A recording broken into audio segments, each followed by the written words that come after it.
ज़िमनी election 13 जमातों, इंतजामिया और इलेक्शन कमीशन के खिलाफ लड़ा। तहरीक इंसाफ को हराने का हर हरबा इस्तेमाल किया गया। जितना पैसा इस मरतबा इस्तेमाल हुआ, माजी में उसकी मिसाल नहीं मिलती। इमरान खान का दावा, मौजूदा इलेक्शन कमिश्नर सिकंदर सुल्तान के होते हुए आम इंतखाबात में हिस्सा न लेने का ऐलान। इलेक्शन कमिश्नर से फौरी इस्तीफे का मुतालबा भी कर दिया।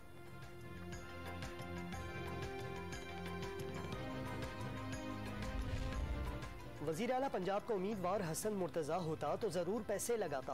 हमजा शहबाज के वज़ारत आला के उम्मीदवार होने पर पैसा क्यों लगाऊं? साबिक सदर आसिफ जरदारी का सवाल। हमजा शहबाज को वज़ीर आला मुंतखब कराने की पूरी कोशिश करने का ऐलान। साबिक सदर ने लाहौर में पार्लिमानी पार्टी के इजलास में खरीदो फरोख्त की सियासत को मुस्तरद कर दिया। आसिफ जरदारी की चौधरी शुजात हुसैन से भी मुलाकात। वफाकी वज़ीर चौधरी सालिक और रुखसाना बंगश भी मौजूद।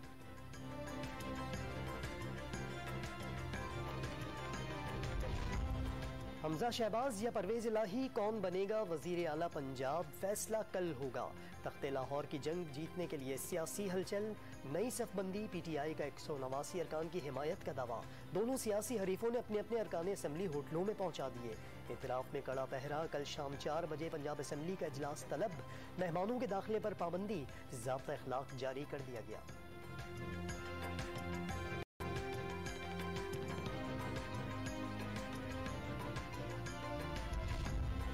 सिंध में बल्दियाती इंतखाबात के इल्तवा के खिलाफ पाकिस्तान तहरीक इंसाफ के इलेक्शन कमीशन सिंध के बाहर एहतजाज। सिंध हुकूमत ने इलेक्शन आगे करने की कोई दरख्वास्त नहीं की। PTI वाले खुद कहते रहे हैं कि इलेक्शन मुलतवी किए जाएं। अगर कोई जमात इलेक्शन जीत रही हो तो वो क्यों मुलतवी कराएगी? PP रहनुमा सईद गनी की program live with Adil Shahzeb में सवाल।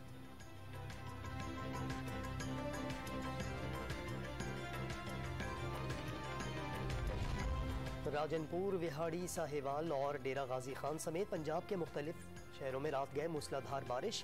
सड़कें तालाब बन गई। मुताद्दिद इलाकों में बिजली की फराहमी भी मुअत्तल। मुल्तान में बारिश के बायस छत गिरने के 2 वाक़यात में 12 अफराद जख्मी।